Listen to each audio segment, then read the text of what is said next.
Hello student आज के lecture में हम रैखिक निकाय को आव्यूह विधि से सॉल्व करेंगे। एक क्वेश्चन है 2x plus Y plus Z is equal to 1, x minus 2i minus 3z is equal to 1, 3x plus 2i plus 4z equal to 5। यह रैखिक निकाय है। रैखिक निकाय को आव्यूह विधि से हल करेंगे। तो चलो स्टूडेंट, इसका मेथड तो हम प्रीवियस लेक्चर में समझाए थे। इसका वर्किंग प्रोसीजर क्या होता है ये सब हम प्रीवियस लेक्चर में समझा दिए थे। तो स्टूडेंट आज के लेक्चर में हम क्वेश्चन सॉल्व करवाएंगे। तो स्टूडेंट देखो, ये क्वेश्चन है और इसी को हम सॉल्व कर रहे हैं। ठीक है, ये क्वेश्चन है 2x plus Y plus Z is equal to 1, x minus 2i minus 3z equal to 1, 3x plus 2i plus 4z equal to 5। रैखिक निकाय को आव्यूह विधि से हल कीजिए। तो देखो 14, 15, 19 में पूछा गया है। यह लॉन्ग क्वेश्चन है, 8 नंबर में क्वेश्चन पूछे जाते हैं। तो इसका सलूशन देखो। तो वर्किंग प्रोसीजर में हम क्या बताए थे स्टूडेंट? वर्किंग प्रोसीजर में हम बताए थे सबसे पहले रेखीय समीकरण को हम आव्यूह समीकरण में लिखते हैं। चलो स्टेप नंबर फर्स्ट में आव्यूह समीकरण में इस रैखिक निकाय को आव्यूह समीकरण में लिखें। ठीक है, तो सॉल्यूशन आव्यूह समीकरण में लिखने पर, आव्यूह समीकरण में लिखने पर आव्यूह समीकरण में लिख लो। कितना हो जाएगा, कैसे बताए थे? x का गुणांक, तो x का गुणांक है क्या स्टूडेंट? 2, 1, 3। y का गुणांक 1 माइनस 2, 2। z का गुणांक 1 माइनस 3, 4।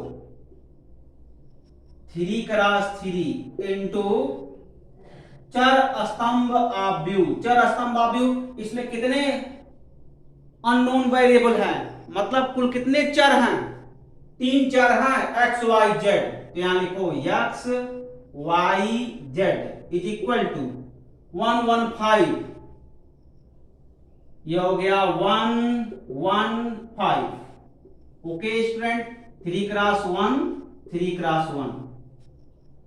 अब ये इक्वेशन नंबर फर्स्ट हो गया। ax इक्वल टू b से तुलना कर दो। तुलना करने पर यहां देखो समीकरण फर्स्ट को ax इक्वल टू b से तुलना करने पर, समीकरण फर्स्ट को ax इक्वल टू b से तुलना कर दो। यह स्टेप नंबर सेकंड में स्टूडेंट आता है। स्टेप नंबर सेकंड में ax इक्वल टू b से तुलना कर दो। तो a b x का मान मिल जाएगा। a को हम गुणांक आव्यूह कहेंगे, x को हम चर स्तंभ आव्यूह बोलेंगे और b को हम अचर स्तंभ आव्यूह कहेंगे। ठीक है, तो इतना काम करते हैं। ये स्टेप नंबर सेकंड है। ओके स्टूडेंट, तो चलो काम किया जाए। तो कितना हो जाएगा? a इक्वल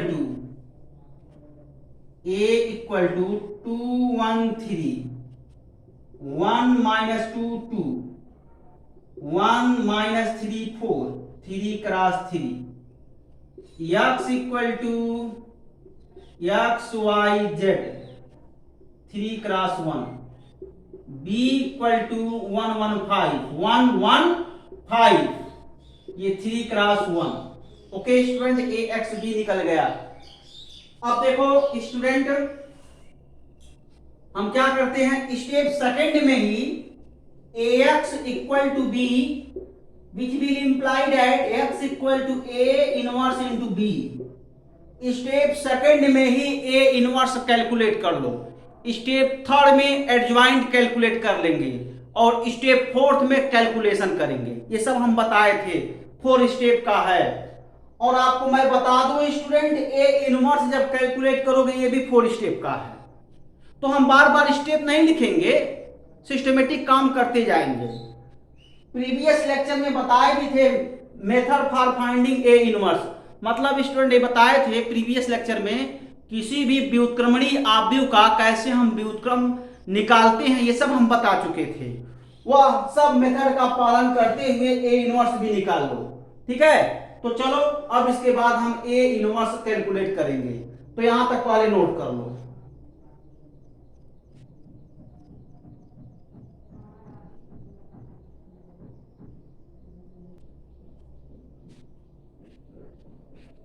तो स्टूडेंट अब इस आव्यूह का व्युत्क्रम आव्यूह निकालेंगे। तो सबसे पहले इसका सारणिक निकाला जाए, तो ए सारणिक 2 1 3 1 माइनस 2 2 1 माइनस 3 4, ठीक है।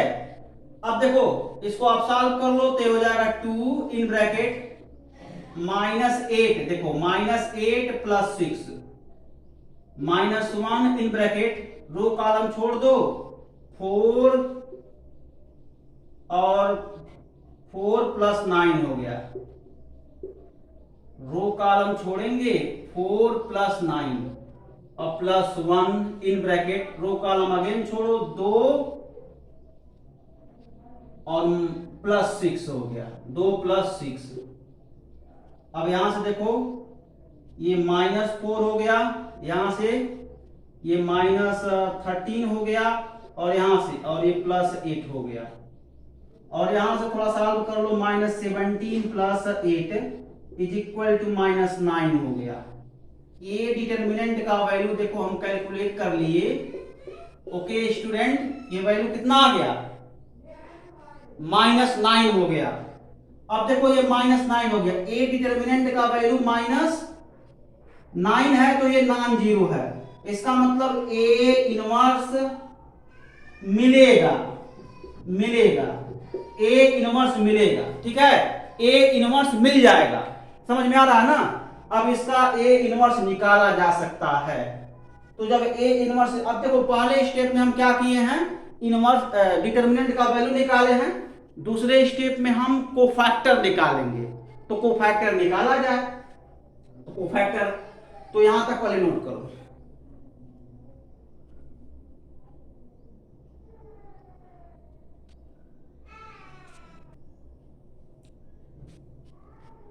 तो स्टूडेंट कोफैक्टर निकाला जाए, यानी cofactor of A, cofactor of A को हम क्या कहते हैं, सहगुणनखंड,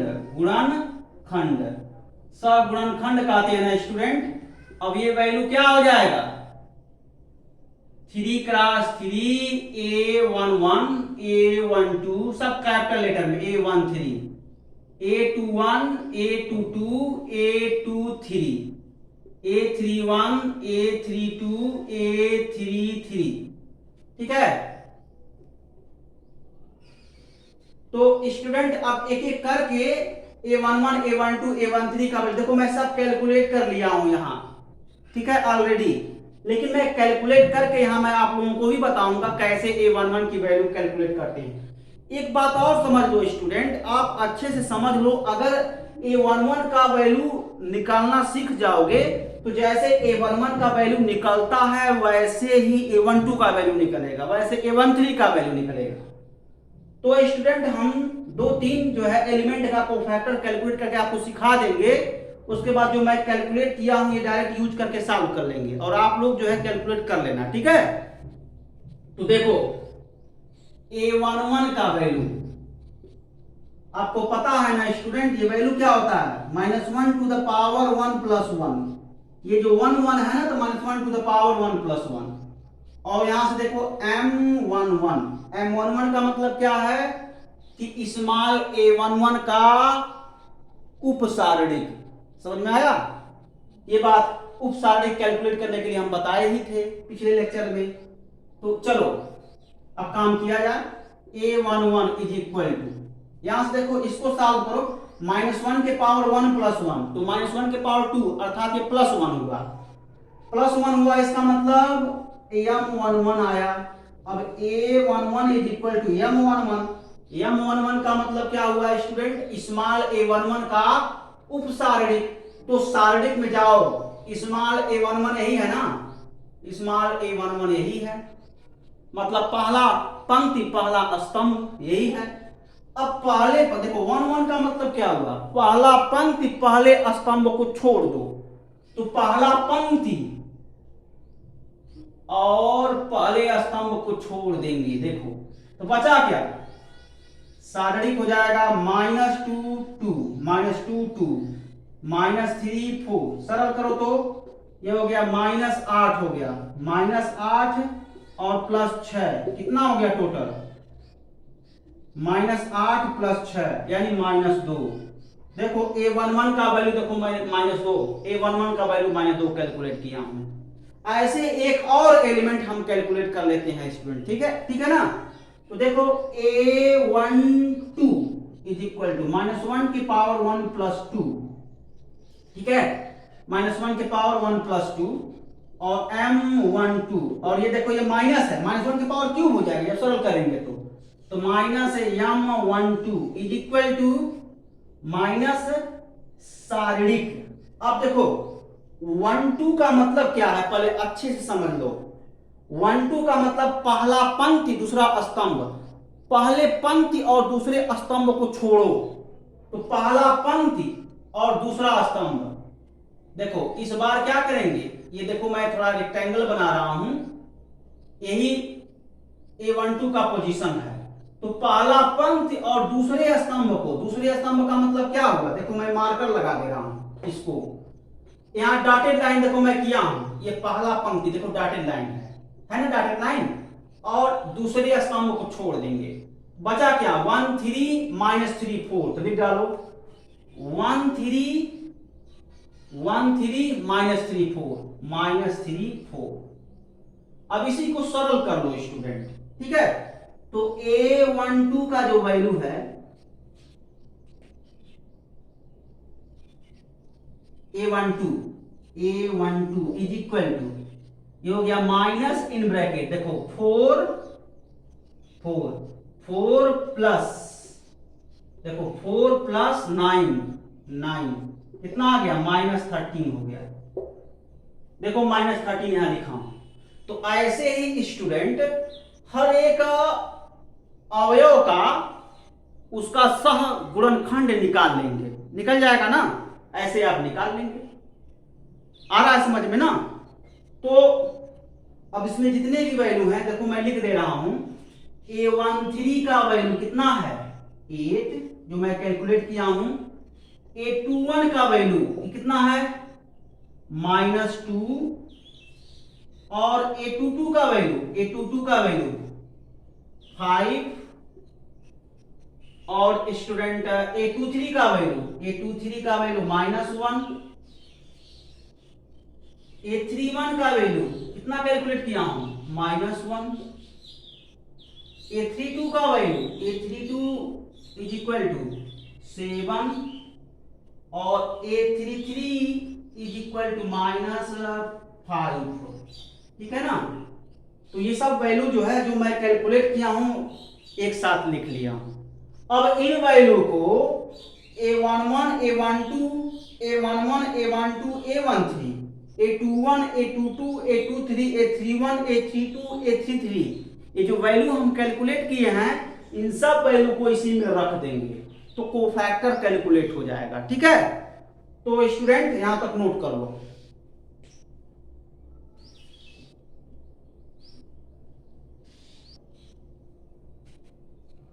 तो स्टूडेंट इन वैल्यू को इसमें पुट करो, कितना हो जाएगा, cofactor of a equal to,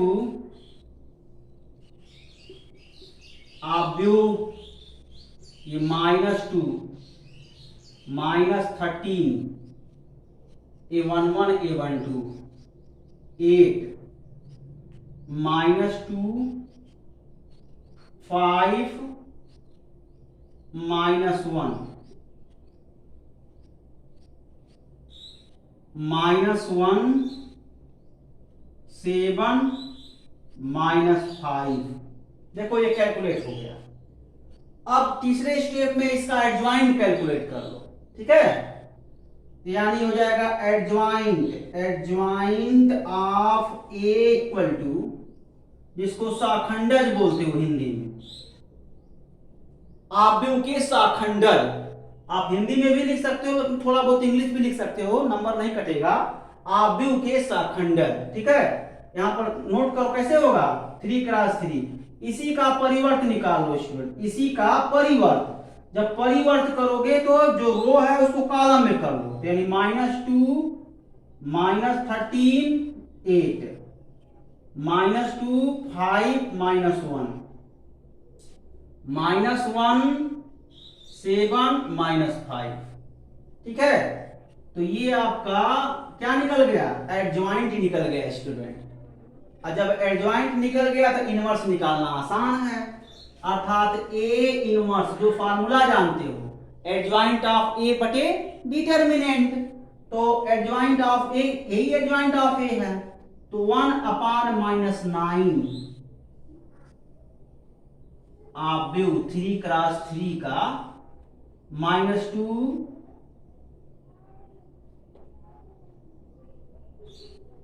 -2 -13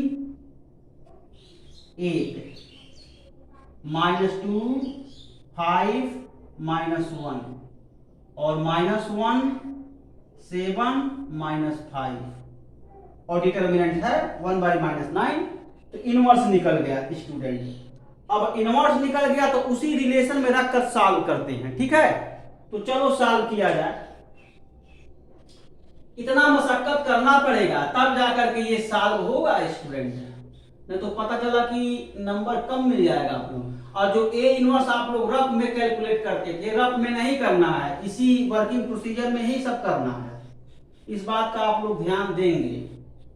और स्टूडेंट ये रिलेशन है x equal to A inverse into B, और यहां पर क्या है x means what, x y z, ठीक है। 3x1 into A inverse. A inverse देखो जो मैं कैलकुलेट किया हूं, 1/-9 इनवर्स, यानी -2 -13 8 -2 5 -1 -1 7 -5 -1 7 -5, और ये देखो 3x3 इंटू बी, बी मतलब व्हाट 115 3x1। और हम थियरी में बताए थे स्टूडेंट, इन दोनों आव्यूह का गुणनफल स्तंभ आव्यूह आएगा, अचर स्तंभ आव्यूह, मैं बताया था थियरी में, ठीक है।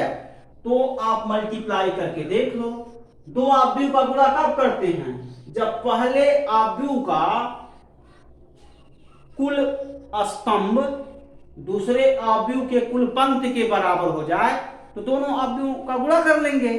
तो देख सकते हो पहले आव्यूह में 3 स्तंभ है और दूसरे आव्यूह में 3 पंक्ति हैं। देख सकते हो ये स्तंभ है और ये पंक्ति है, बराबर है ना। तो गुणा आप कर सकते हो, गुणा कर लो। तो x y z 3x1 is equal to 1/-9, और ये गुणा कर लो। रो का परिवर्तन कॉलम में, तो -2 -5, देखो -2 -5 ये हो गया। अब देखो यहां -13 + 5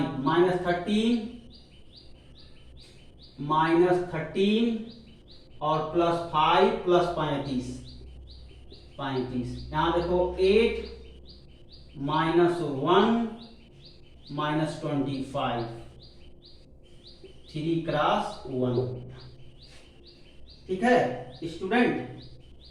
और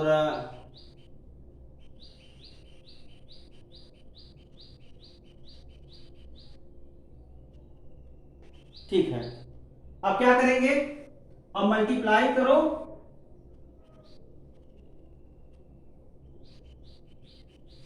सारे स्टूडेंट मल्टीप्लाई नहीं करेंगे।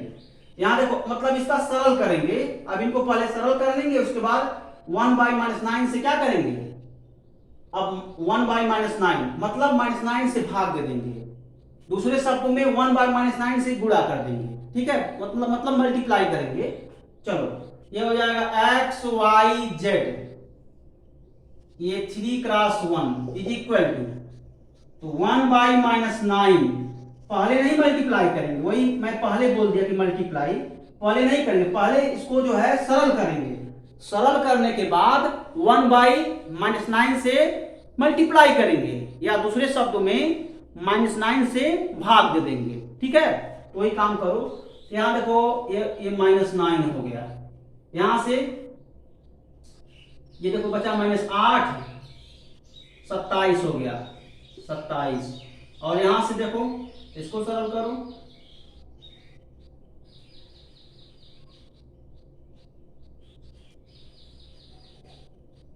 ये -26, 26 में से 8 निकाल दो, कितना बचा 18, 8 8 16, 18 बचा, लेकिन -18 आएगा। अब इसको जो है वही काम कर लो, यानी x y z 3 cross 1 is equal to कितना हो गया 1 -3 2, 3 क्रॉस 1।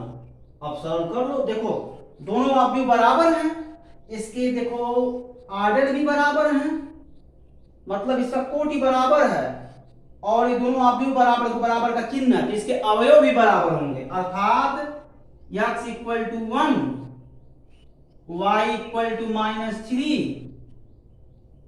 z equal to 2।